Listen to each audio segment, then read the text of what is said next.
નમસ્કાર આજના મહત્વના અને ચોંકાવનારા સમાચાર સાથે આપનું સ્વાગત છે। રાજકોટના ભક્તિનગર પોલીસ સ્ટેશન વિસ્તારમાંથી એક પદ્મચયના ઘટેલી ઘટના સામે આવી। એક પિતાએ પોતાના જ પુત્રની હત્યા કરી હોવાના અહેવાલથી સમગ્ર વિસ્તારમાં ધૂમ મચી।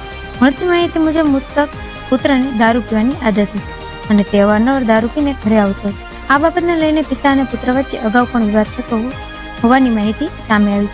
ઘટનાના દિવસે પણ પુત્ર દારૂ પીને ઘરે આવ્યો હતો। ત્યારબાદ પિતા અને પુત્ર વચ્ચે કોઈ બાબતે બોલાચાલી અને વિવાદ થયો હતો। વિવાદ ઉગ્ર બન્યા બાદ પિતાએ પુત્ર પર હુમલો કર્યો હતો। આ ઘટનામાં પુત્રનું મોત થયું હોવાનું સામે આવ્યું હતું। આ ઘટનાની સામે ચોંકાવનારી બાબત એ છે કે ઘટના બાદ આરોપી પિતા ફરાર થવાના બદલે સીધા જ ભક્તિનગર પોલીસ સ્ટેશન પહોંચ્યા હતા અને પોતે પોલીસ સમક્ષ હાજર થઈ સમગ્ર ઘટનાની જાણ કરી હતી।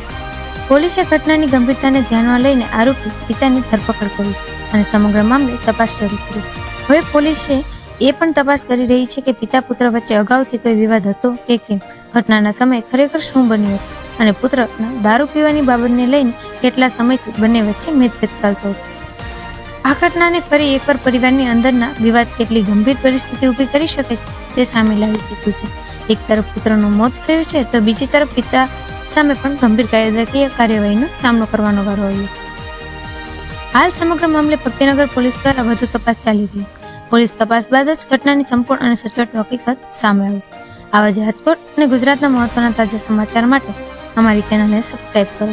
વિડીયો ગમ્યો હોય તો લાઇક કરો અને આ સમાચાર અન્ય લોકો સુધી પણ શેર કરો। આભાર।